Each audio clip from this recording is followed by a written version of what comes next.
this tour? I mean, are you actually genuinely going worldwide, or are you just driving around the U.S.? Where are you going? We have a movie. We have a poster we made for the tour that says like Good Boy World Tour, and there's like an asterisk, and it like says like obviously by the world we mean the United States, because we're Americans and everything revolves around us. So we're starting in California, and we're going Northern California. Northern California, up here in Calabama. And we're going down to Los Angeles. We're going to Vegas. We're going to Albuquerque, over to Texas. Blanch is from Texas. Alabama. We're going to, then we're going back up to Indiana, and then going over to like Ohio, Pennsylvania, back to Ohio. And then South Dakota. Michigan, South Dakota. Like, yeah, it's huge. Are you heading anywhere close to North Carolina? Right. So after Volume 2 comes out, we're going to be doing the World Tour 2.0, and that will be after I've moved to Michigan. And so then we're going to start in Michigan and go up to New York, and then come all the way down to Florida, and then like come back to Michigan. Carolina and all that. Yeah. So yes, for Volume 2 we will be for the Volume 2.2 tour, 2.0 tour. Perfect. I will set aside my Kickstarter exclusive cover. Yeah, absolutely. Obviously, with the World Tour, you're going to be telling people about the comic. I'm sure you're going to be visiting different comic book shops, doing signing events. Do you have any other, plans besides launching this incredible Kickstarter? So we've got some like really cool stuff that we're bringing on the tour with us. We're doing a commemorative blood foil set of the books of 1 through 3 that are only going to be available on the tour, like from the shops that we stop at. And it's all the cover A's from the book, but grayscale, and only the blood is red on the covers. And it's awesome. All the logos are all red foil. It's really awesome. So we're going to have a set of those. We're doing 200 sets of them. And some of the sellers are doing like an online thing. So So if people can't get to a shop, like there's a lot of stores that are doing like live shows while we're there, that will be like offering for people to buy them and stuff. So it's going to be awesome. Also coming soon, we're doing a director's cut of Volume 1. Yep. Which is going to be Kit's black and white art. It's spectacular. With notes from us at the bottom. It's just us being dorks. Yeah. Garrett, you need to finish yours. I know I do. I keep telling Dave I will, and I keep forgetting because I get distracted with other work. I know. And then it's going to have a lot of the back matter from the Kickstarter in it. Yep. Because right now, the only place that you can read those amazing backup stories are in that first issue of the Kickstarter. And they're just too good to just have a few of them. So they're so funny. And so that'll be in there, and some of the pinup stuff, and it'll be awesome. So instead of a second print, we're doing the director's cut. Yeah. Gotcha. So with the director's cut, will that be available that we can purchase on the Kickstarter as well? It'll be available through Diamond, like through your local comic shop. Okay. It actually solicits the same month as Volume 2, number 1. So it'll be available in the March previews catalog. So very cool. Yeah. The cover's super cool. It's like very like the cover is like split sort of in 3s and goes from like color to black and white to like pencils. Like it's really cool. I'm really pleased with how the cover alone is worth it. Yeah. So good. So at some point when you're done with Volume 2, will there be a hardcover trade paperback with some sort of amazing cover art, because you two are going to roll with that? There will be. I mean, there's a trade paperback after each volume. We won't be doing a hardcover omnibus until we get through Volume 6, which is all 6 volumes have been greenlit by the publisher. So we have 6 volumes planned for the book. I don't think we've announced that yet, have we? I say it when people ask. I don't think officially. I don't think officially. Yeah. I don't think officially you have. I mean, so. Yeah. So there will be. I mean, there's out there. There's 4 issues apiece on Volumes 2 through 6, and it's going to be. So I mean, we're looking at what is that? Like a 20-something issue omnibus when we get done. It's going to be awesome. Yeah, with art by I'm gonna try to get Mike Mignola. That's gonna be my big omnibus cover art guy. It'll never happen, but start working on that. We'll start working on that now. Yeah, start dreaming now. With volume 1, you had Trish and Tony do the little one shot at the end, short story, and then of course Trish did the sketch covers. So will you try and have them do something kind of incorporated into each one of the volumes, or just see, how they're available? So I'm waiting on final confirmation from Trish right now, but I'm trying to get them to do a special variant for the Kickstarter that's an homage to Stray Dogs #1. With the red and black, like with Sophie looking through the doorway. But instead it would be Flint with a gun, like peeking around the corner. So good. I keep badgering them for it, so I'm like here publicly trying to shame Trish into like saying yes. Sorry, Trish. and she actually, like, it's not even that she wants to say no. She's just like, if we can fit it in the schedule, we'll do it. So Trish, you don't need to eat. Come on. Yeah, it's fine. Yeah. No pressure. We will absolutely. The thing is, like, I initially thought, like, we should have Trish and Tony do another backup story or something like that. But like, I also wanted to like respect like the separation between our two books too. I never want like them to feel like we're trying to continue to like tie ourselves to Stray Dogs. We made sure that in volume 1, we had some like really talented comic creators do backup stories and stuff. And we wanted to continue that and work with new people that were that same caliber of talent. And like, so this is the first time that we've said this publicly, but Doug Mahnke and John Jespersen will be writing and drawing a backup story for volume 2. Yeah. Cool. Doug Mahnke obviously is an incredible talent, known for a bajillion things. Created the Red Hood, and he's the creator of Major Bummer, one of them with John Arcudi. Has done a million things in the comic industry, and is like one of the greatest artists out there. He's going to be doing a Kickstarter exclusive cover, and he's going to be doing a backup story. So it's going to be super awesome. And the fact that we have such like a legacy comic creator, is really awesome and like very humbling. Yeah, we're definitely, that's my metric for like staying within the lines is Stray Dogs. Like they had like 78 variants for #1. I was like, look, we only had like 20. Like we're good. We're still like way below that. Yes. But like we're definitely like with this volume 2 Kickstarter. There's only 2 covers. And there's potentially maybe a third, but we don't know if it'll happen or not. So we're definitely trying to keep it lower, so that we can give, because the lower we keep these covers, the more slots it leaves open for like retailers and stuff doing covers, which is like really the better part of doing this, is getting, shops to do their own stuff, because like it gives you bigger reach to an audience and stuff. So we're definitely trying to keep it lower. So we've had to turn people down because the wait list. We have like a 12 retailer wait list right now for variants that we just can't. We're like, we can't, man. I'm sorry. Yeah. So obviously with Stray Dogs, the homage covers were always, horror variants. And with Good Boy, you've done kind of action stories, but you've done both. So you've done action movies, but then you've also done action comics.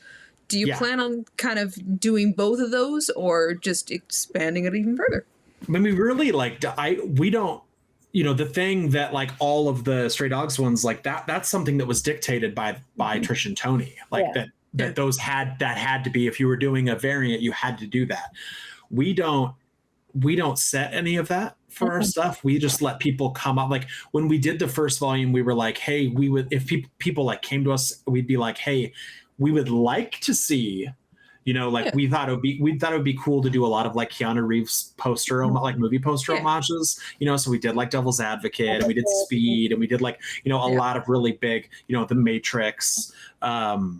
But after that, we were like, just do whatever you want. Like, just make it cool. Like, that's all we care about, The Daredevil homage is just Yeah, so we don't set any of that, and volume 2 won't have any of that set either. I mean, I've seen there's already covers coming in for volume 2 number 1. I mean, I've seen a Spider-Man 129 homage. Yep. I've seen the Wolfman, Benicio del Toro's Wolfman. Yeah. It's all over the place. So, and I love it because it makes everything so different. Like when you make things too similar, then you're really making people pick. And when you have sort of like a diverse range of covers, people are like, oh my God, like, well, I have to get this one. And now like, well, there's nothing like this one, so I have to get this one. Yeah.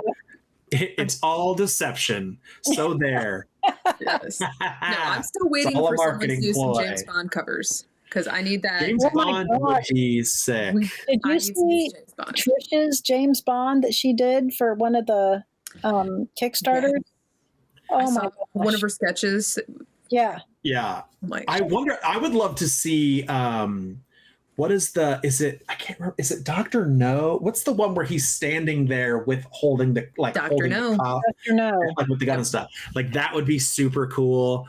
I just need the barrel and then like the gun barrel down. The gun barrel twisted, yeah.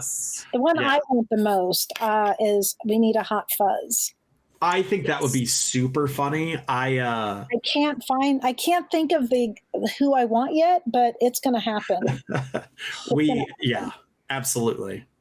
And the one that we're going to use for the you know what is just it's amazing. What, the Department of Truth one? No. Oh. The one for the volume 2, number 1, the special one. The special. Oh yeah. Yeah, it's fine. We're doing. She's so secretive. Well, I'm terrible at keeping secrets. We're terrible. I have to scold him all the time. We are doing a 1 in 100 incentive cover for volume 2, number 1. Yeah, from comic shops. First one. Yeah, and it's going to be a red foil stamped cover with art by Red Amparo. It's so beautiful. And it's really, really good. We just finalized the art and everything today. And then we're going to have a fancy graphic that we're going to share all over Facebook and social media and stuff. So Good Boy fans who are watching, start saving your money now. Yeah, because your shop will try to, I'm sure, sell it for as much as it cost them to buy the 100 copies of the book to get it. So once you finish your world tour, once you finish the Kickstarter and obviously get everything shipped out from the posters and all the excitement and get everything rolling. Yeah.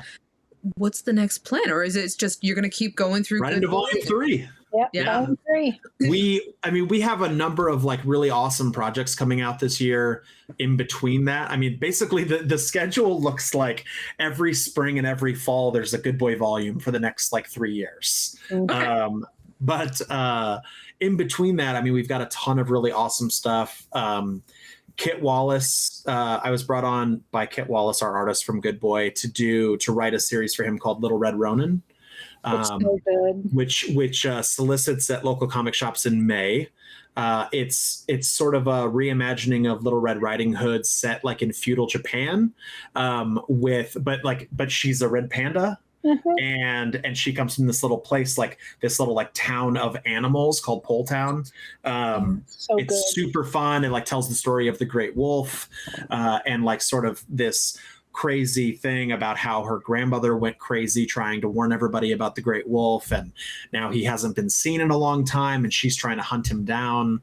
It's really awesome. It's so good. It's so good. Yeah. So definitely not Kung Fu Panda vibes at all. Definitely not. Definitely real just carnage and craziness. Mm-hmm. But it's so much fun and it's so crazy and weird and adorable. It really is. It's really cute, but then you turn the page and it's horrific. Yeah. And you're oh my God, what is happening? This poor little panda's getting his brain sucked out of his head by this giant wolf, it's really nuts. It's beautiful. We have, and then Christy and I have I think technically it's classified as young adult now, even though it's YA. It's all ages, but really it's just because it's probably more of a read than kids want. But we're doing a book called We Eat Gods. That I like to tell people it's like Terminator meets Wall-E. It's going to be an original graphic novel. We're going to be releasing an ash can here in the next couple months. That's going to be a teaser of the book. And then hopefully at New York Comic Con, we'll be releasing the graphic novel. It follows Reyes, who's what we call a God Eater droid, who is a robot that's created by somebody to sort of end this thing called the God War, which is where all the gods of all the different religions rose up and had like this giant conflict for, deciding who was going to rule mankind.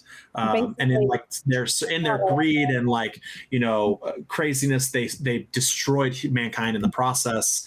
And now we've sort of left behind these God Eater droids to kill the gods and bring humanity back. And it's just crazy, and it's cute, and it raises like adorable, and it's this it's very fun. You make you cry. Yeah, it's definitely the most words I've ever written in a book. I typically let a lot of the art do the talking. Christy's rubbing off on me though, and so now there's just like so much. It's like a Brian Michael Bendis comic. Like I'm just filling it up. So, Dave, if you're listening, you can't yell at me for all the words. It's true. Yeah. Usually she gets yelled at because she's the one that's filling the page with text. So now it's my turn. Yep. So, Dr. Christy, do you have any upcoming projects that you've done more of the writing on? Yeah. I'm doing a book called Mysterium, which is based on the board game from Asmodee. Garrett is in charge of that, and I'm doing the writing. Alex Monique is doing the art. We've written all 3 of them for the first arc. We're just waiting on the 3rd one to get finished, the art, and then we're going to do 2 more arcs of that story. But they're going to be different. Well, I don't know. You're not allowed to talk about that stuff yet. It's going to be great. It's based on the game. If you haven't played the game is about, it's a murder that happened years ago, and a new owner's in the manor, and he's trying to figure out how to help this ghost to cross over. So he calls his medium friends, and so they have to figure out. It's basically Clue, kind of. They have to figure out who killed him, what killed him, and where they got killed. But it's only communicated through art. So it's much more complex than Clue. Oh, so it's much more like investigative and like very like cooperative. Yeah, it's cooperative, and you have to. It's again, you have to like figure things out just from art, and it's a beautiful game. And the first issue of that will debut likely at Gen Con in August. I was going to ask if it was going to make it in time for October. Yeah. Yep. Absolutely. So it'll release in August, September, October for the first 3 issues, the first volume. So sounds great. It'll be awesome. Yeah. Yeah, it'll be fun.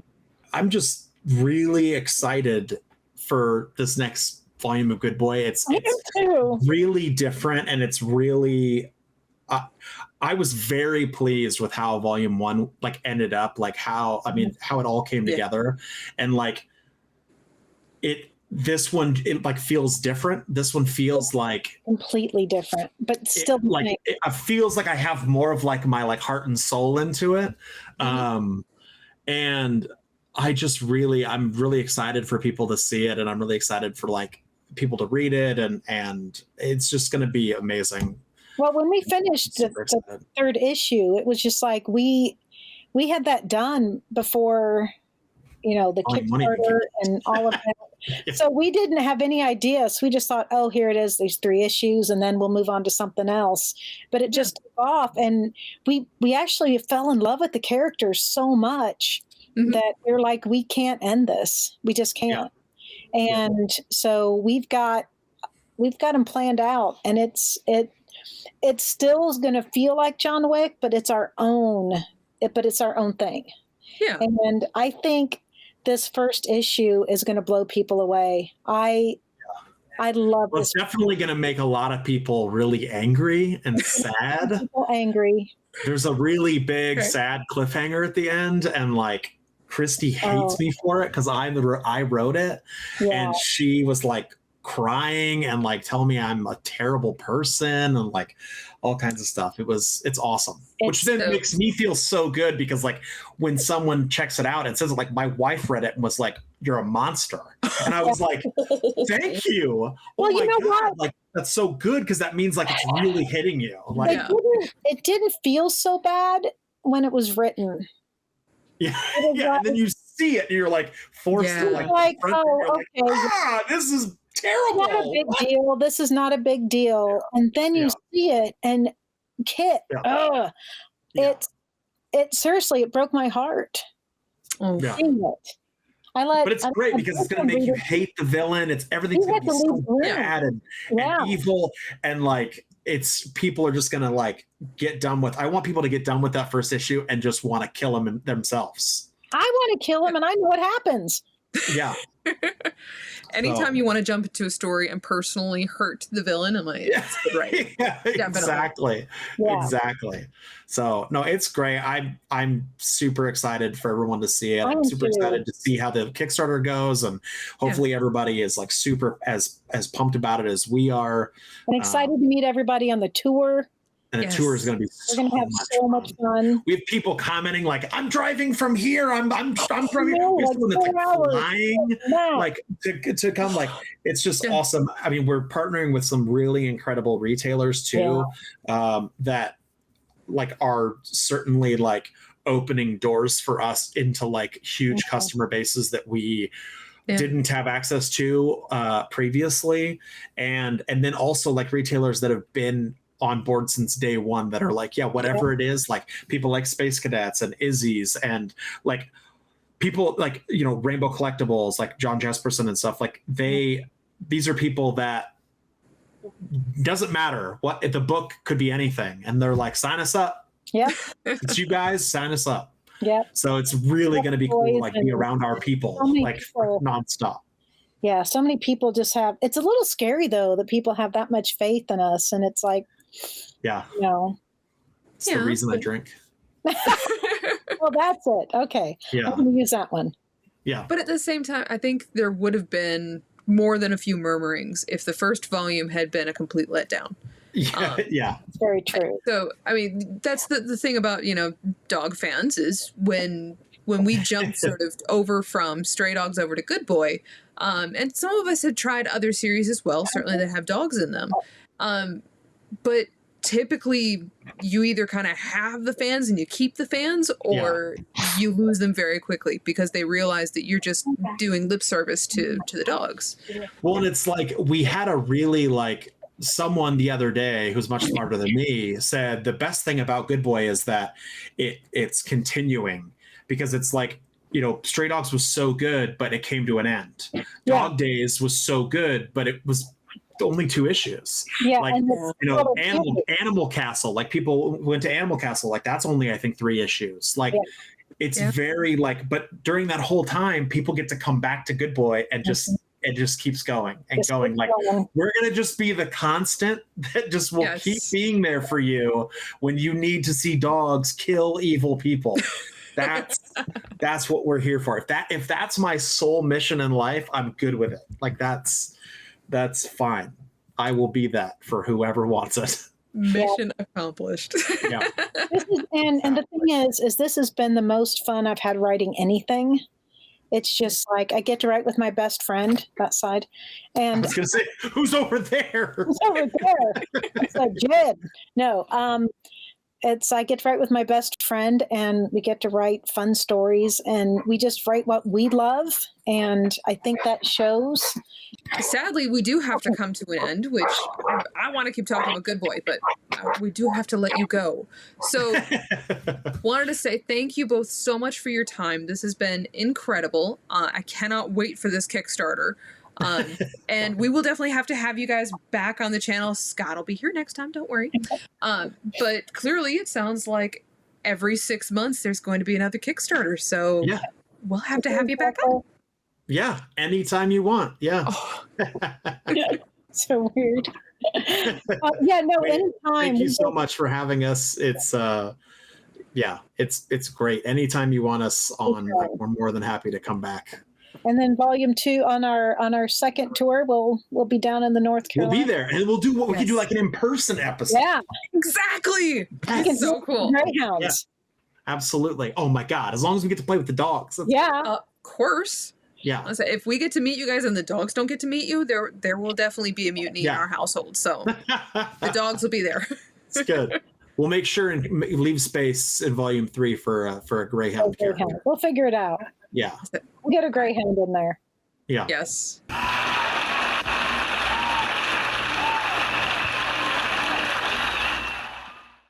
Thank you both so much. Awesome, and Laura.